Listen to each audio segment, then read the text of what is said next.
I'm happy to be here today. I'm Perry Parks. Of course, you know that. The two things I'd like to say before we start. Number one is I'm a Christian, and that's a very important part of my life. And the second thing is, as a 30-year soldier and a disabled veteran, what happens to the soldiers I serve with is very important to me. It is probably the thing which really compelled me to jeopardize my reputation, so to speak. That was, hard-earned, 30 or 40 years, and working in the community, being a volunteer in the community.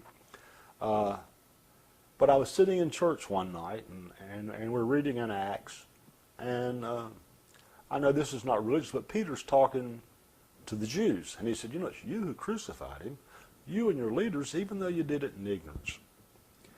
And for some reason, my soul was jarred, because I had begun to recognize that when I retired from the military and was being treated by Duke Pain Clinic, someone told me that marijuana would provide the same relief. And I really didn't believe it. I thought it was an old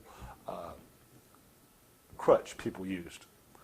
And so I began experimenting with it, and Duke was okay. They had me down to level 1 or level 2 pain, but with the cannabis, I found no pain.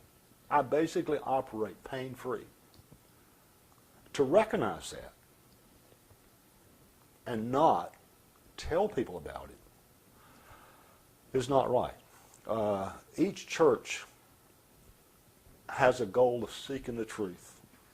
And when the truth is somewhat controversial, then it takes a deep prodding to give up your personal safety to speak out on this issue. But the first thing was, if it's true, then I have an obligation as a Christian to speak about it, because we're seeking truth. And when you consider this truth affects people's health, it becomes even more important. My wife is what I call brutally honest. We had a big argument about whether or not we would tell the little story about Santa Claus and, the little red sleigh. And she said, well, it's basically an untruth. And so our children were raised knowing always that their father was Santa Claus. It had no detrimental effect on Christmas as far as I know. My greatest fear was they would tell some other child, But the truth hurts sometimes. But the truth has, I guess, the greatest need to be told as truth. The Obama administration, I was very happy because they were going to base their rules and procedures and regulations on science and not what we thought. And I was a strong supporter. I mean, this alone shows we're pretty close. That smile on his face is a smile of recognition, because he said you're making progress. What he means is, and what I was told in Washington, this issue cannot be dictated from the top down. It has to be demanded from the bottom up. And so I took that as a challenge to me to start educating the public. And the fact that we're making progress is great. But when you have a television conference, you say, call us and tell us what you're interested in, and people say, marijuana first, they say, you must have stacked the deck. No, it's not stacking the deck. The truth has finally risen to the top, and it's time for people like him to recognize it and to do something about it. If nothing else, and this whole thing comes out, I wear my uniform all the time. And I do that as a symbol of distress for the veterans. Personally, I'm well off. I have health insurance. If I'm sick, I go to the doctor. My friends from Iraq and Afghanistan, if they get sick, a lot of times all they have is the VA. And if you go into a VA clinic and you test positive for cannabis, I don't care if you're missing a leg. They look at you, come back when you can provide a clean sample. This is outrageous. It is so wrong. It has done more to strengthen my resolve to get this truth out than anything that has happened. you look an American in the face and say, look, this cannabis works for PTSD and other disorders, but you've got to convince everybody in your state to pass a law first. Well, here, that's a really great question, though, Perry. Okay. You said that cannabis works for post-traumatic stress. How does it work for post-traumatic stress? I've also heard it said, you said that you have post-traumatic stress and that cannabis is effective in treatment of your post-traumatic stress. Well, let's turn it back a little bit. How did you find out? Well, I used cannabis in college, and I had a 4.0 average, so I knew it didn't kill my motivation. But if we go back to Vietnam and a young helicopter pilot who was very close to the medics, I was offered cannabis by the division flight surgeon. And at first I thought it was kind of a joke. He stuck his pipe on. I said, hey, doc, that's grass. Well, gradually what I found was that every night when you got together in the big circle and we passed a joint around, there was a certain calmness. And if you've never been in a war zone, it's a 24/7 job. Every day is exactly the same. And so when you have one moment of the day when you can stop just for a second and you can do something like pass a joint around and you can have the camaraderie, and as long as there's not a rocket attack, for one time during the day you can forget about the war. And maybe that's what forgetting does in the cannabis. I don't know. All I know is that for that one session, it provided tremendous relief that at the time I didn't really recognize. Later on, when I came back to the States and I was recruited by the National Guard because of my Cobra experience, I entered the National Guard and I spent 18 years. And so I got to know a lot of the soldiers, but I did not use cannabis. I was at the mercy of the doctors who were feeding me Vioxx, Celebrex, sleeping pills, and all sorts of things to deal with my condition from the war. I say deal with my condition from the war because I led a successful life for the most part. But when the war in Iraq and the war in Afghanistan's, the Bush administration, when that war was prosecuted, and we basically decided to ignore the Geneva Convention, which is the thing that guides soldiers in captivity. And when we decided that we would no longer be defensive, that if we thought we were possibly going to be attacked, we would attack first. Those kinds of things, I guess, caused my PTSD, which had always been with me, but had been basically pushed into the background, to begin to interfere with my life. My communications with my workers, my wife, my family became more tense. And so when I finally retired from the military and was no longer tested, and somebody told me this might work, even though I didn't believe it, I started smoking every now and then. And almost without realizing it, my back pain was not only gone for a short time, it was gone for the whole time I smoked. And so the pain relief, once I saw the medical evidence, I understand why now. And the more concrete the evidence became, the more outrageous the untruth that's being spread by the government became.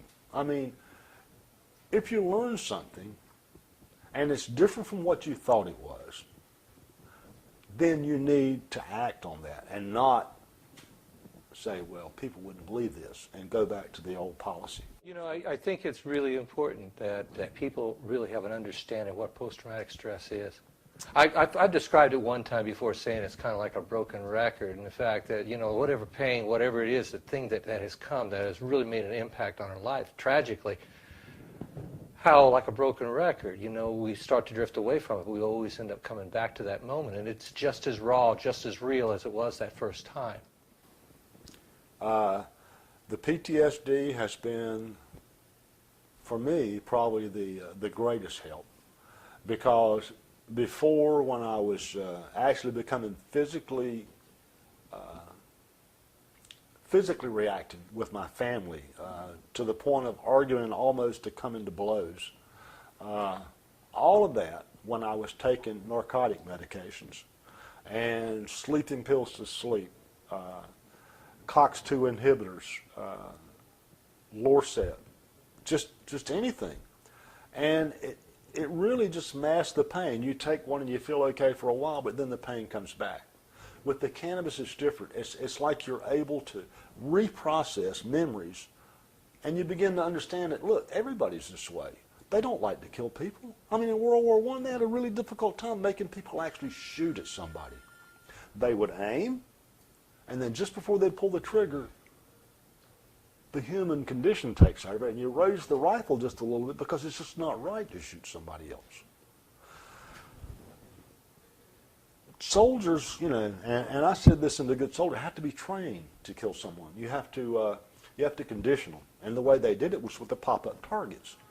In World War I, they used bullseye targets, and so when you put the human face in the torso, the person couldn't shoot. So what they did is they went to a pop-up target, which is a human silhouette, and not only that, they gave you a shortened time period to fire. They say, okay, you're going to have 2 pop-ups, and you only got 5 seconds to make a decision. So as soon as it pow, pow, you shoot both of them. And so pretty soon it becomes a reaction. It's automatic. And so when a man pops up at you, pow, you shoot him.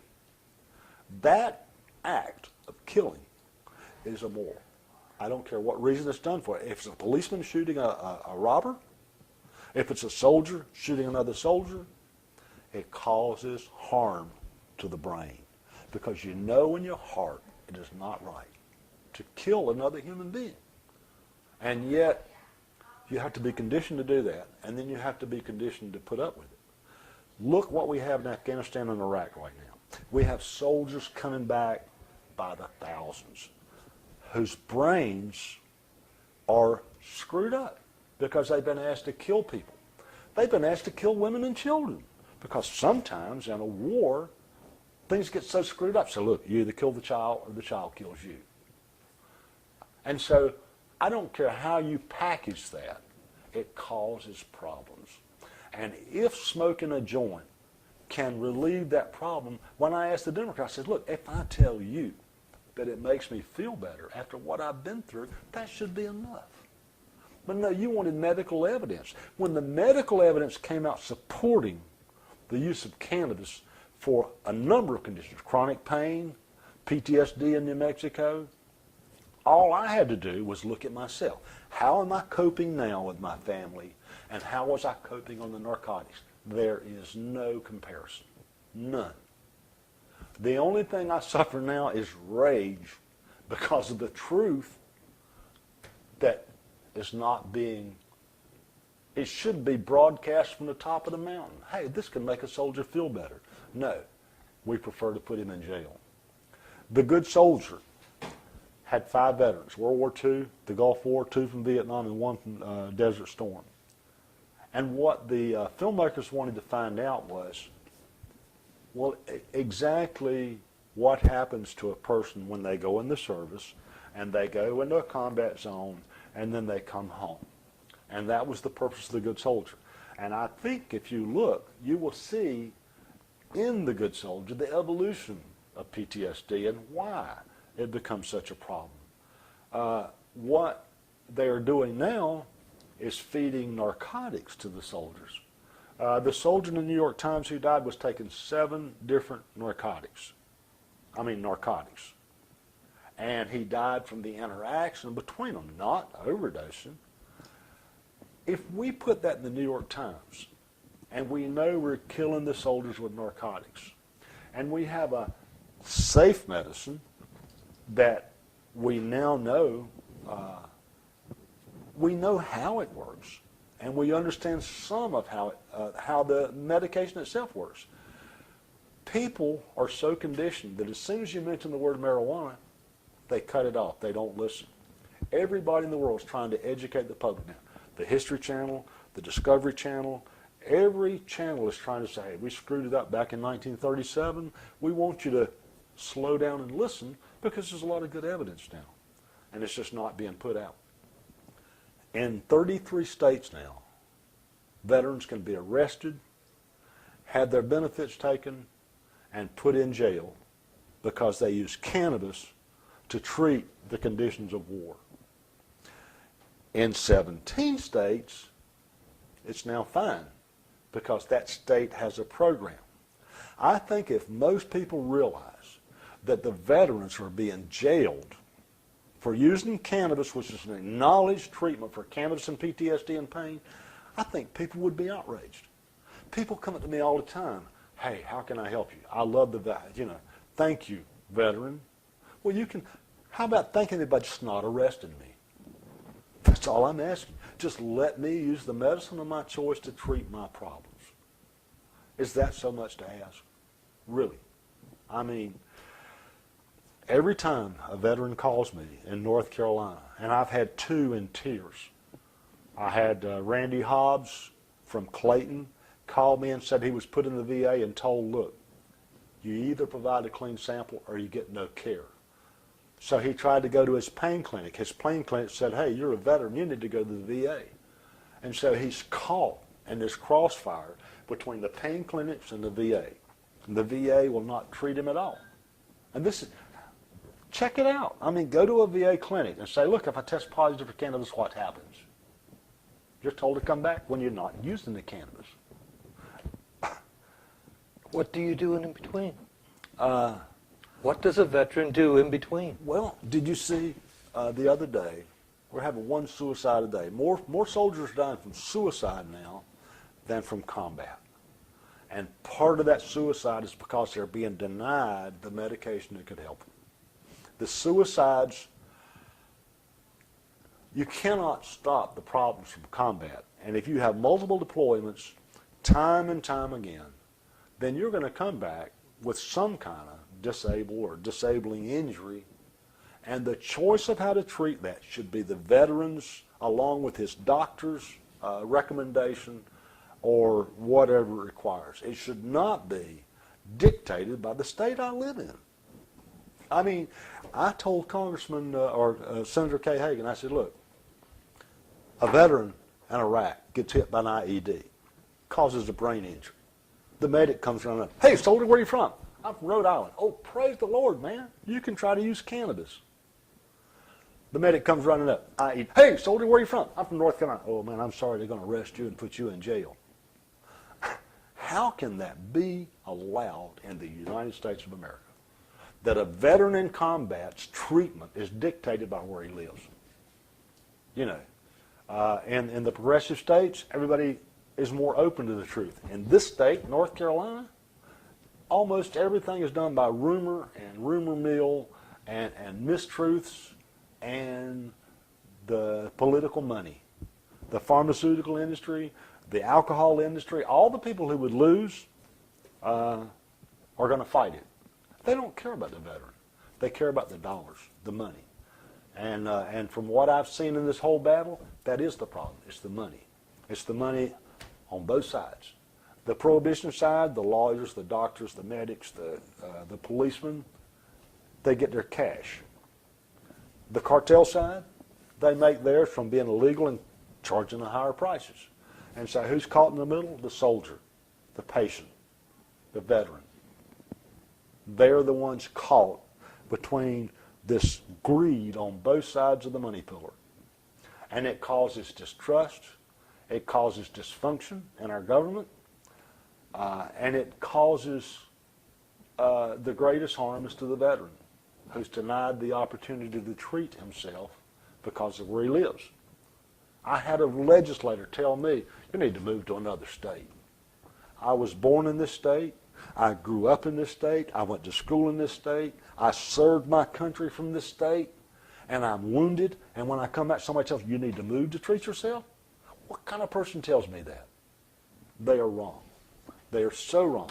And as a Christian, I think one day we all answer for what we did. And for what we did to hurt other people or to help myself, regardless of how it hurts other people, I hope and have faith that one day justice will be applied to all of them, because the unjust way in which they treat other people based on the profits,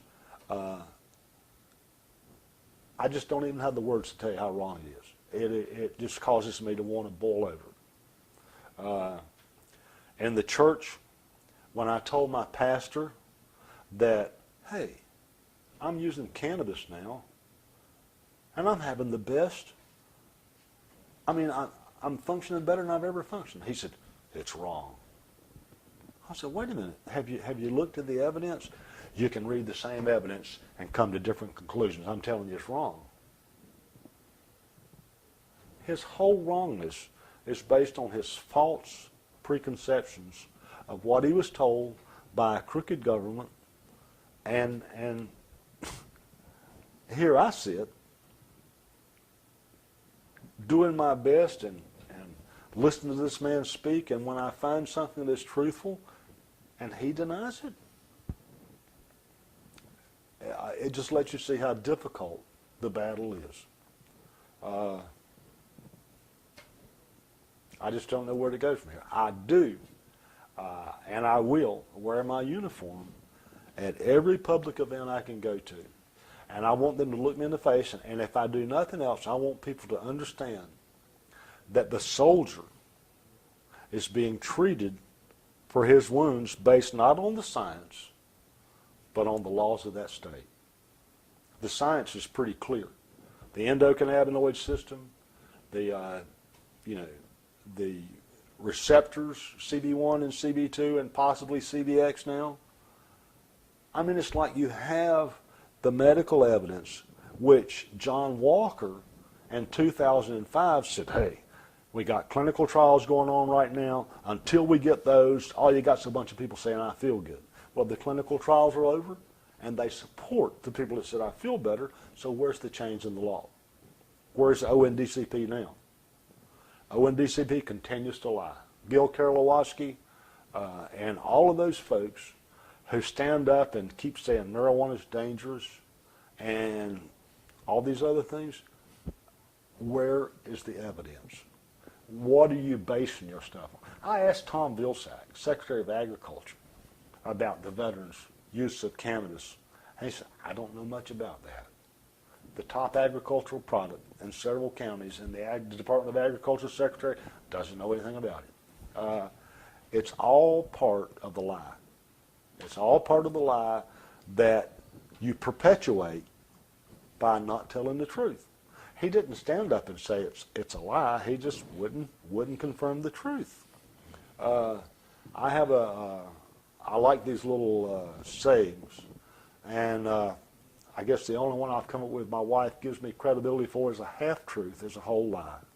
Mm-hmm. When you deceive someone, that's a lie. If you deceive them with a half-truth, it's the same as a whole lie, mm-hmm. because you've deceived the person. And that's exactly what's happening with the government. They're telling a half-truth. They're not being truthful with people. And if you can't depend on your government to protect you, then who do you turn to? Where do you go? My doctor says it's fine, but my government says no. My doctor treats me and tests me each time to make sure I'm still using the cannabis and issues my prescription. What right does the DEA have to tell a doctor what treatment option it can offer someone? All drugs are dangerous. Prescription drugs, they're killing people left and right. But he can't prescribe cannabis. No one can. I guess if there was some way, when people say, how does marijuana treat PTSD? PTSD is the cumulative effects of living in the combat zone and killing people and other acts that are just too, they're hard to even talk about. The things that you did that you look back, sometimes you even have, you have a problem acknowledging you did it yourself. These kinds of things cause the problem of PTSD, or post-traumatic stress disorder. I cannot tell you exactly how it works, but I can tell you that since I retired and began to use the cannabis, I no longer have this edge, this always ready to just strangle somebody. It makes you more we call it laid back. You know, when I sit down and I inhale the cannabis, I feel a sense of relief. And I don't know if that's physically because of the medicine or simply because in the combat zone, that was the one time when I did feel the sense of peace. And the attitude among the soldiers almost changes. It changes from a shoot everybody up to a peaceful circle where nobody's being shot. The only thing that's happening is you're sharing a joint and slowing down for a minute and maybe smiling once or twice. Because other than that, when the party's over, when the bell starts tomorrow morning, it's back to shooting and killing people. And so you wait for that evening time when you can get together and just try to relax for a minute. I can tell you that from the bottom of my heart, I will continue to use cannabis from now on, and I don't care who knows it. It is so wrong that I'm fairly open about it. I say, look, I'm going to do it. Come get me if you want to. You know, I think about all the other people, you know, not just people who've been in combat, but I think about people who are in stressful situations in their life, people who've gone through horrific experiences in their lives, terrible tragedies, who are experiencing post-traumatic stress. And the impact that emotional experience has had on their life, you know, doesn't necessarily have to dictate the rest of their life if they could find that same kind of relief you're talking about. And I believe that this has the greatest potential in all the situations because of the calming effect.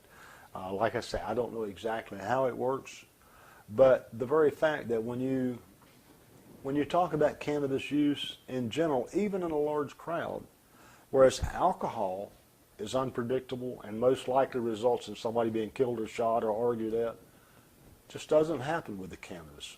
There is something inherent in the plant